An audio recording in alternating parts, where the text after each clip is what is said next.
My main goal is to stimulate the workforce, especially for students that are actively looking for work. It's a very stressful time for them, and us assuring them that there is jobs for them or a career path, that's our goal. To me, Ames students have exceeded my expectations as an employer. Yeah, actually, we were introduced to Ames recently. They've been a fantastic partner thus far, although relatively new, and we're looking to establish our relationship with them for future partnership to come. I work at Trinitas Regional Medical Center. I'm a recruiter there.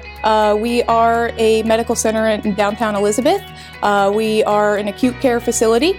We are always looking for candidates in service, clerical, and in technical positions. So we have a program, a student internship program.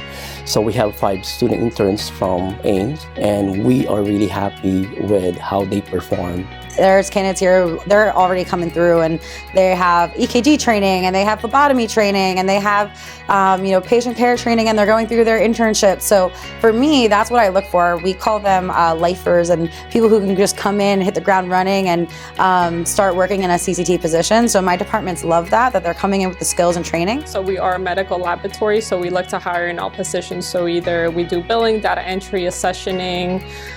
We also do phlebotomy. We work all over New Jersey, Delaware, PA. We're expanding into New York, so we do a little bit of everything. We are really looking to hire a lot of students coming from Ames. Our leaders have been very satisfied with the Ames employees that we've brought in so far. I like the Ames students. They've been doing a wonderful job, and I will continue to hire. We have been pleased with the hires that we have gotten from the Ames program. As Ames continue to provide us with candidates, we'll continue to provide a career path for their students.